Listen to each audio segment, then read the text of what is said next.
મહત્વના સમાચાર સામે આવી રહ્યા છે મહેસાણાથી, જ્યાં મહેસાણામાં કાંતિ ખોડિયારના ગૌચરનો મામલો સામે આવ્યો છે, જ્યાં મામલતદાર કચેરીને તાળા મારીને આપઘાત કરવાનો પ્રયાસ કરવામાં આવ્યો છે। ભરત દેસાઈ નામના પશુપાલકે આપઘાતનો પ્રયાસ કર્યો છે।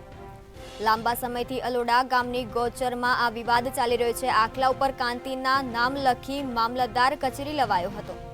આખલાને કચેરીના પ્રાંગણના થાંભલે બાંધવામાં આવ્યો છે અને આપઘાતનો પ્રયાસ કરનાર ભરત દેસાઈની અટકાયત કરવામાં આવી છે। મહેસાણાથી મહત્વના સમાચાર સામે આવી રહ્યા છે, જ્યાં કાંતિ ખોડિયારના ગૌચરનો મામલો સામે આવ્યો છે। મામલતદાર કચેરીને તાળા મારી આપઘાતનો પ્રયાસ કરવામાં આવી રહ્યો છે। ભરત દેસાઈ નામના પશુપાલકે આપઘાતનો પ્રયાસ કર્યો છે। આપણી સાથે સંવાદદાતા અલ્પેશ પટેલ જોડાઈ ગયા છે। તો આજે મામલતદાર કચેરીને તાળા મારીને આપઘાતનો પ્રયાસ કર્યો છે ભરત દેસાઈએ, શું છે વધુ વિગત?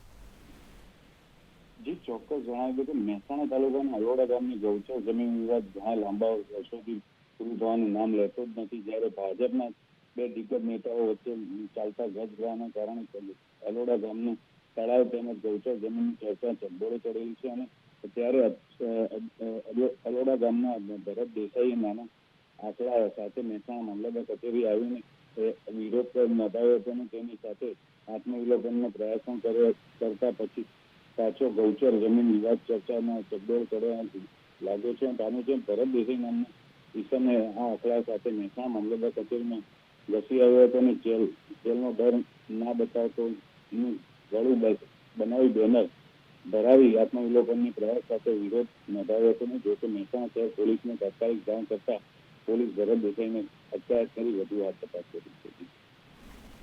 જલ્પેશ, સમગ્ર માહિતી આપવા બદલ આભાર। મહેસાણાથી મહત્વના સમાચાર સામે આવ્યા છે, જ્યાં કાંતિ ખોડિયારના ગૌચરનો મામલો સામે આવ્યો છે। મામલતદાર કચેરીને તાળા મારીને આપઘાતનો પ્રયાસ કરવામાં આવ્યો છે, જ્યાં ભરત દેસાઈ નામના પશુપાલકે આપઘાતનો પ્રયાસ કર્યો છે।